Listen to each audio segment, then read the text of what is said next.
Ben McCollum may have made the first big mistake of his Iowa coaching career. His son's going to be a Hawkeye, and fans are fired up.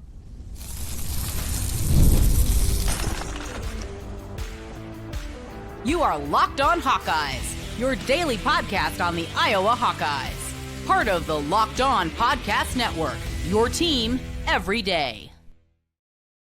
Hey, welcome in. I'm Trent Condon, and this is the Locked On Hawkeyes podcast. I've been covering the Hawkeyes for over 20 years on the radio in the state of Iowa.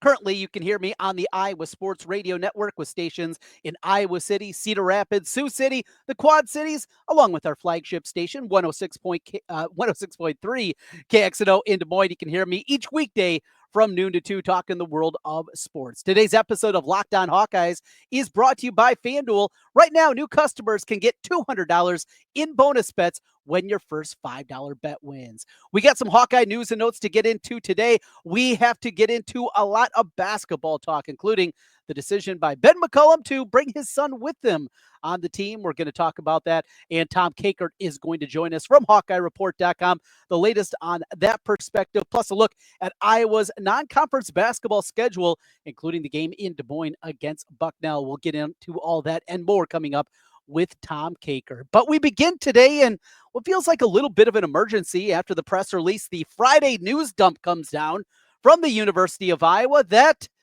Peyton McCollum is the latest member of the Iowa Hawkeyes. Now, on the top, we have alluded to this at times. There has been a lot of buzz, and certainly from where I am in the western suburbs of Des Moines, I've heard a lot about this. If this was going to happen, this was a foregone conclusion, that this should not be a surprise because this has been out there a ton. So we want to start with that. This isn't coming out of left field. If you've been paying attention, if you've been listening, if you've been reading, if you've been talking to people, if you've been listening and a daily listener to Locked On Hawkeyes, as you should be, and thank you for that, you know that this is something that has been in the works for a long time. But there's two parts that I think are sticking in the craw for some Hawkeye fans. First, it's the last name. It's McCollum. And because of what we have gone through with nepotism recently, that frustrates people. Now, it's been an angle that has been there and been such a negative inside of Iowa athletics that it becomes a problem. And we start first with the basketball program.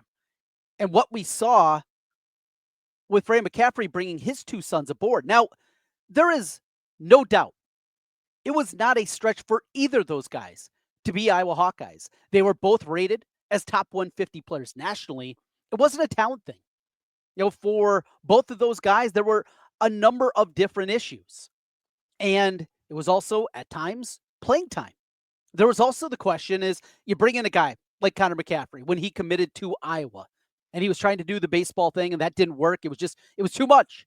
And we've seen that happen for multi-sport athletes so many times. We're seeing it potentially currently with Ben McCaffery trying to do the wrestling and the football. It's incredibly difficult to be able to pull both of them off at the Big Ten level.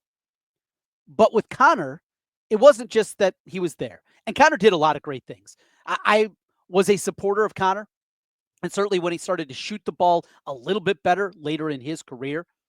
But he did so many important things. He ran the team. He got him in the right spots. He knew where everybody was supposed to be. He was that coach on the floor. There were a lot of good things there. And though it didn't show up all the time in the score column, he was a good piece to the Iowa basketball team. And with Patrick, it was always waiting for that moment for it all to click. It wasn't a talent thing. Patrick was a more talented basketball player, certainly than Connor was coming out of high school. The size, the athleticism that he had, it just never clicked. And we know there was a ton happening, obviously, in his life. But because of that, and also because we saw them trotting out there, and you see at times the Murray twins sitting on the bench, and you see them out on the floor. And that led to the negativity. Now, if they would have been incredibly successful with those guys there, that also would have been a different conversation. But that wasn't the case. But really, the biggest part, I think, still for a lot of people, is what we saw in the disaster of the Todd Licklider era. Now, Fran's kids were solid Big Ten players. Maybe not the levels we wanted. Probably didn't reach the levels of top 150 players coming out. But they were, at minimum, they were okay. That was not the case when John Licklider was brought in. John Licklider was brought in as a walk-on John Licklider didn't have options. John Licklider might have been the 6th or 7th best team on his high school team at City High. And yet he got an opportunity to be a walk-on. That bothered people, even before he played a minute. And then he had to play because of defections, because of injuries. He ultimately had to pay, and that negativity was hideous. It was unfair to the family. It was unfair to the kid or the young man in John Licklider. But you put your son in that situation, bringing him on when, frankly, he wasn't deserving of the spot. And that leads now to Peyton McCollum. Now, I am not a scout. That is not what I do. I broadcast games, and I see a lot of them. I watch a lot of hoops. And from what I saw from Peyton McCollum, this is not a Big Ten basketball player. This is not a high major D1 basketball player. I'm not even sure if he is a mid-major D1 basketball player, at least at the scholarship level. Watching him at Hawkeye Northwest, and I believe I did 6 or 7 Hawkeye Northwest games this past season. He's a good high school player. And that's all well and good. And if Peyton McCollum comes in and he never sees a minute of playing time outside of blowouts, outside of late game situations, and things are going incredibly well, this is not a problem at all. It's not. If Iowa hits the ground running like I believe that they will, if Iowa becomes an NCAA tournament team in year 1, if they're in a Sweet 16 in the first couple of years, this is not a story at all. It is right now, but it's also late May, right? It's going to be a long time before we get into October. Practices are starting, and we start to see this team out on the floor in November. Long ways away. And at that point, it'll, for the most part, be forgotten. But, and that's what you have to say, but if things go poorly, if suddenly you have maybe a concern in the locker room, if something comes up, there are going to be people that are going to point to having a coach's son on the roster that couldn't be a problem. Scholarship player, walk-on, doesn't matter. There is a component. Now, I personally believe that Ben McCollum is a good enough coach that it's not going to be a problem. That the culture that he's going to build is not going to lead to the issues that are out there. But because we have dealt with this, we dealt with it with the Licklighters, we dealt with it with the McCafferys, we dealt with it with the Ferentzes and the coaching staff. And when we went through all those different things, us as Hawkeye fans, it was bothersome. I don't think it's something that Ben McCollum should have done. If he asked for my opinion, and he wouldn't, but if he did, I would say no. Let him go on, play somewhere else, wherever that somewhere else is. It's not worth the headache. And in almost any other program in the country, it's not a concern. It's not a question. But it's because us as Hawkeye fans have seen the way that this has gone with the last 2 basketball coaches. We've seen the way that this has gone also in the football program. Because nepotism for the University of Iowa and the athletic department has been such a big part, that's why it becomes a big story. On its own, Ben McCollum can do whatever he wants. He's the head coach. It's only because of the situation that we're warranted. That's why we're here. I believe in Coach McCollum. I believe that he is going to get this right, and this isn't going to be an issue, but for some people, it will be. Right, wrong, or indifferent, that is the reality that we live in. Peyton comes in, walks on, is a backup, is a practice player, and they have a great environment, and that's all good. It's not a big deal. But you're creating something that could be a big deal down the line. That would be the concern. We continue on the Locked On Hawkeyes podcast. Let's get into some more Iowa basketball. Iowa making their way to Des Moines. Tom Kakert from HawkeyeReport.com is going to join us. Plus, that game against Bucknell, did that give us a little insight into the way that we're going to see Iowa scheduling under Ben McCollum? We'll talk about that, plus a little football talk, all as we continue on the Locked On Hawkeyes podcast. Well, the NBA playoffs are in full swing every night, delivering highlight-worthy performances, major momentum shifts, and can't-miss moments. Whether it's a game-winning shot or a breakout player, there's never been a better time to get in on the action. FanDuel makes it easy to stay in the game before tip-off and live with player props, performance trends, and same-game parlays. Fans have more ways than ever to play smart and win big. Game 6 Saturday night, it's the Eastern Conference Finals. The Knicks staved off elimination, and now they get another opportunity, this time back in Indiana. Are you a believer in Tyrese Halliburton? You can even see the way the game starts. That's right. Same game parlays live in game, all at FanDuel. And how about $200 of bonus bets added in to your excitement if you get a win on that first $5 bet? New to FanDuel, it's the perfect time for you to sign up. Just head to FanDuel.com. That's FanDuel.com and place your first $5 bet. If it wins, you'll get $200 in bonus bets. Make every moment more with FanDuel, official sports betting partner of the NBA. Learn something every day, Trent. So we just went to break, and somebody called during a break. Uh-huh. Are you aware of the Cooper DeJean celebrity softball? Yeah. Why? This weekend. It is this weekend. This is the first I've heard. Oh, really? The marketing didn't work for you, huh? But I heard the home run derby. He did, yeah. So here's who's coming to this event. Cooper DeJean. Yes. He has to be That's there. a good start. Riley Moss. Uh-huh. Devontae Smith. Yes. A.J. Brown, Dallas Clark. Uh-huh. Brandon Jones from the Broncos. Uh-huh. Will Lutz from the Broncos. Sam Ellinger. Darius Slay. Alex Singleton. Mm-hmm. Jay Higgins, Jack Conard, Reed Blankenship, C.J. Beathard amongst the names at Principal Park. Pretty good list. It's a great list. Why are they keeping it a secret? You going? Well, no, but I think we should spread the word.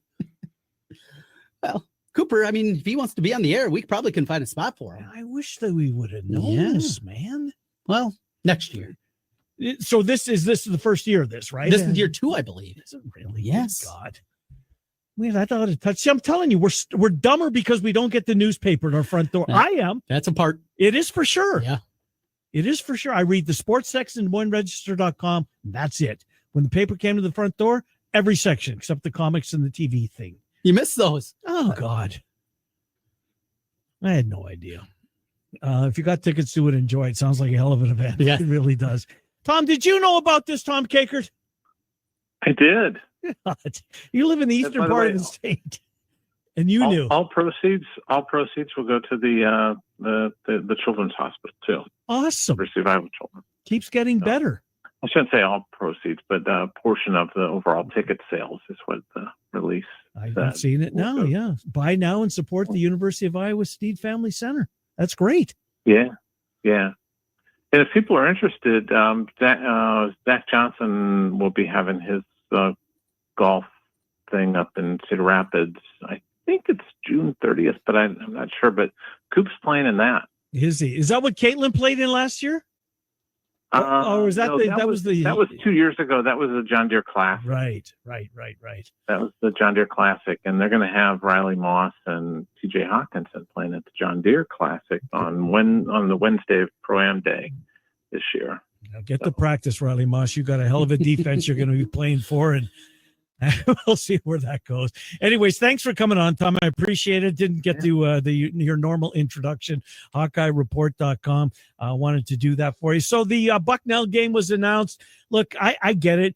They're going to play those type of non-conference games. It's right before Christmas. Last one before Christmas. Why not move it to the capital city, right? Give the Hawkeye fans an opportunity that maybe it doesn't work, that you have to jump in the car and drive what it would be on that night to a couple hours to see the team play. I think it's a great idea. The competition won't be there, but it's an opportunity for, I think, Drake fans may be interested to see, what their team looks like in the black and gold this year. I think this is a win for a lot of people, Tom. I like the idea. Yeah, and there's a kid on the Bucknell team that local ties, yes, that went to Valley, and so that's part of this. The Bucknell coach wanted to play a game in the state of Iowa, so it kind of worked out. This was originally, I think, going to be the St. Louis, Iowa game, and I don't think Ben and the St. Louis coach, I think, are friends and didn't want to play each other, so they pivoted to Bucknell. So they got that game. So we'll. I think they've got a couple more games they need to fill before they've got their full non-conference slate. So hopefully they don't end up playing St. Ambrose College or St. Ambrose University, I guess now it is, like Drake did last year. You were starting to run out of some options. Now, maybe I'm reading too much into it, but Bucknell was like ranked in the 220s. This is not the 300 plus net ranked teams that we saw in the past. Do we read anything into it that they're using one of these bye games and not taking on one of the dregs here? Or is it just one game? And let's not speculate until we see the whole thing.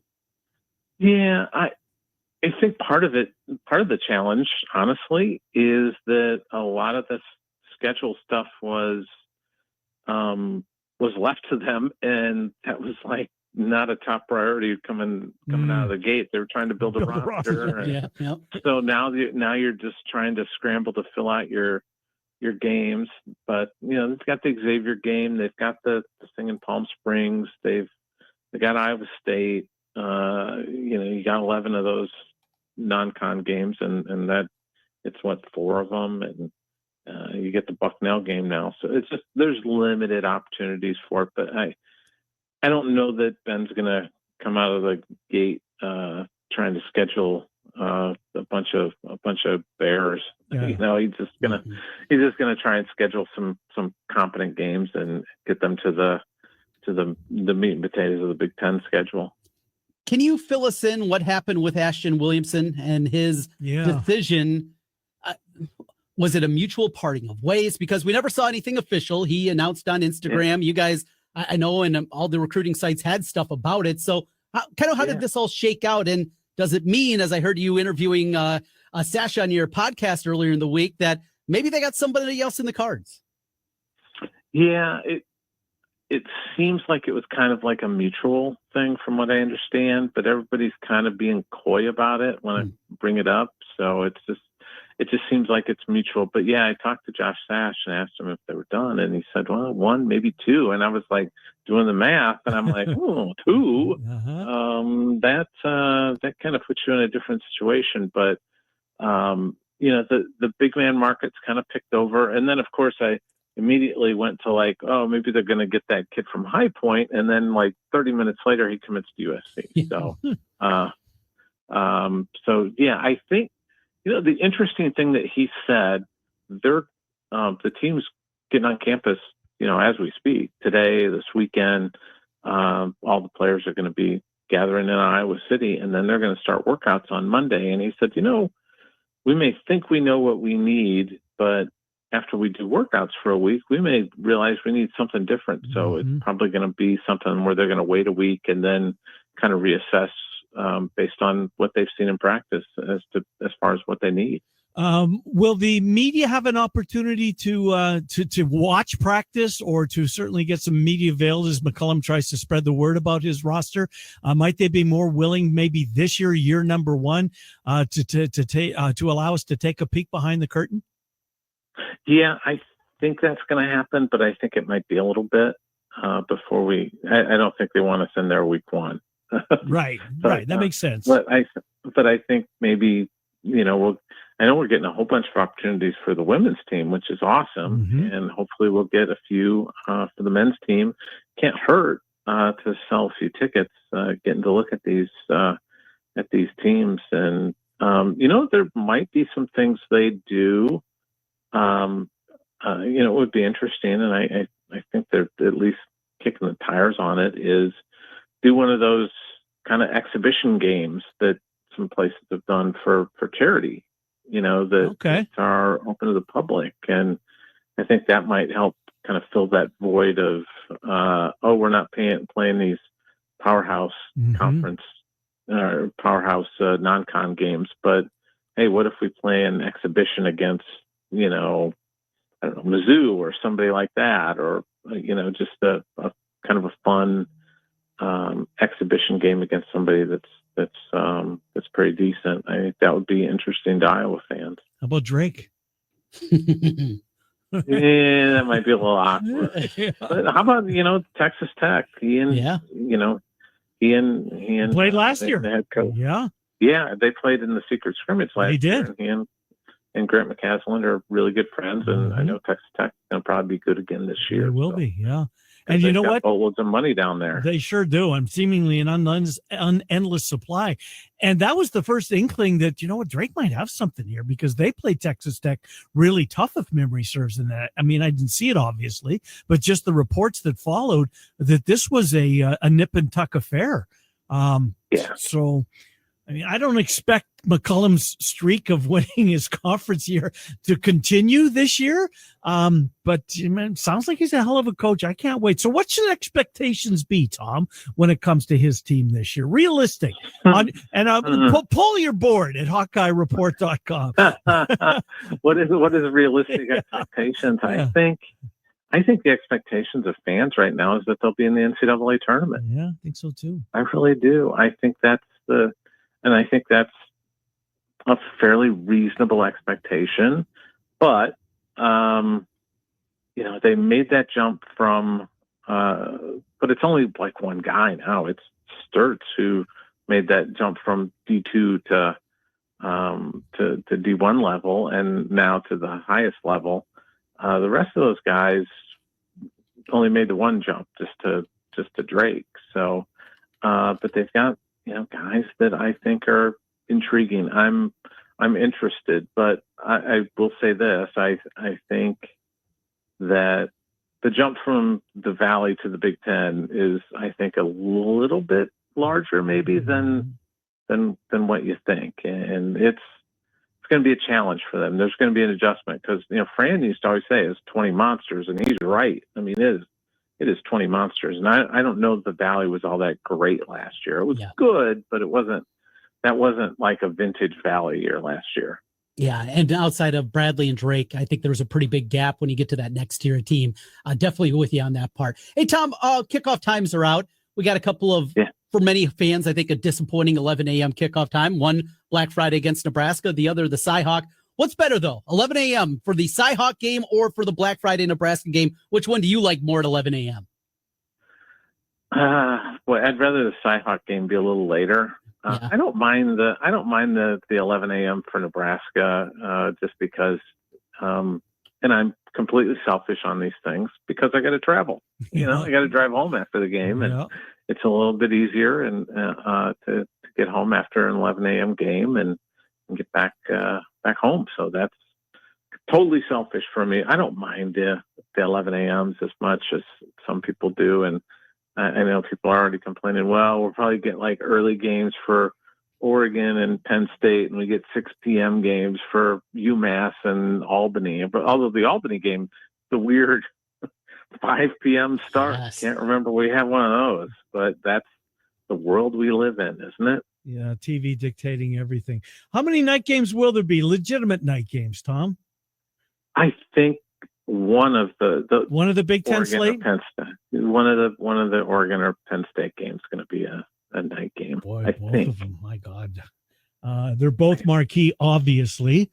Who do you prefer, Trent? Who do you want to see at night? Under the lights, maybe those hideous Oregon uniforms coming in. You know what? Yeah. You know what, Trent? I would rather see Iowa play Oregon at 11 a.m. because it's the top body clock. Yeah.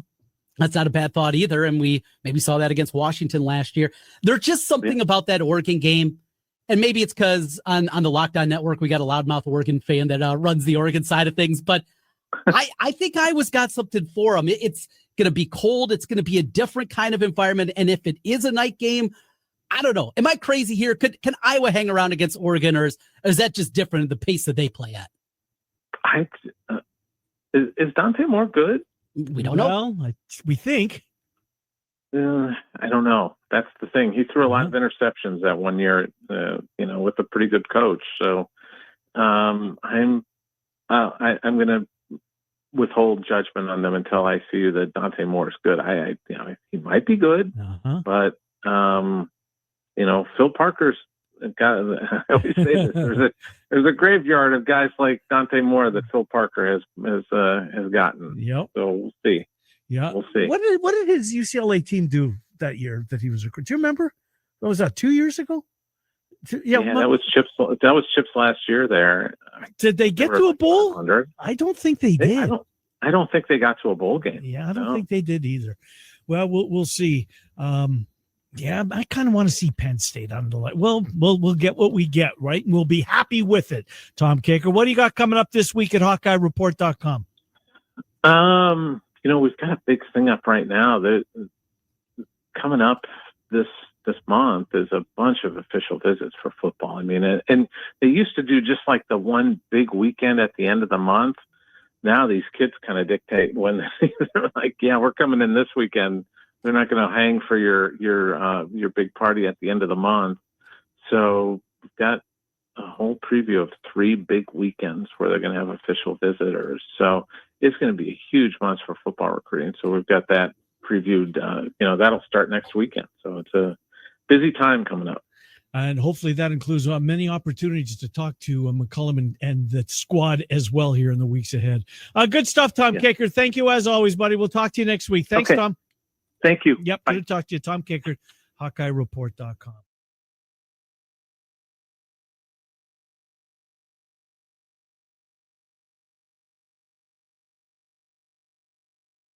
And the recruiting world going to be heating up with Tom Kakert. A big appreciation to him for joining us here today. All right, some baseball news over the weekend. Some big news and big names entering the transfer portal.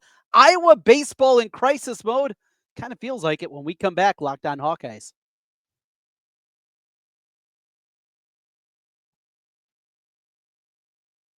All right, so back with you one final time. Locked On Hawkeyes, I'm Trent Condon. Thanks for being with us and making Locked On Hawkeyes your first listen every day. Shout out to you, everydayers, with us every single time. Really appreciate each and every you with us throughout the course of this one. All right, let's get into the final news of the weekend. And suddenly, what turned out to be a pretty crazy Friday for Iowa baseball. A couple of major names and big expectations for what they were going to be next season for Iowa baseball. As Reese Moore, a first team all Big Ten performer, a Swiss Army knife, do everything kind of player, an elite bat, a local kid from the state of Iowa, grew up in Forest City, finished his career here over in Van Meter on the west side of Des Moines. He's in the portal. And then you couple it with Anthony Watts in the portal. He's been a big part of that pitching staff for Iowa the last couple of years. This is big. These are a couple of big names, but this is also reality. Now, 2 directions you can go. You can speculate that there's a reason behind that and the way the season ends, that there's tumult. That seems like a bit of a stretch that is the case and how this is playing out, that suddenly guys are going to do it. But the reality is Iowa baseball is not well funded and the donor base is not high. And Rick Heller has done as much as he possibly can with the limited resources that he has. But until people support the team, until financially NIL funds are even mid-tier in the Big Ten, this is going to happen. And this is our new reality and an opportunity for these guys to go out and make real money, because there's real money in the SEC. There's real money in the ACC. There's real money in the Big 12 for baseball that there isn't in the Big Ten, and certainly not at the University of Iowa. A tough blow, tough one to swallow, but this is our new reality. And when we look at a big picture, and this is something we're going to be tackling on an episode next week, what does this say about the University of Iowa and the rest of the sports, the Olympic sports? Are we coming to an age where dropping sports is going to be happening in this new era of college athletics? Is that the direction we're going to go? Feels like it. And is Iowa baseball one of those programs that's on the chopping block?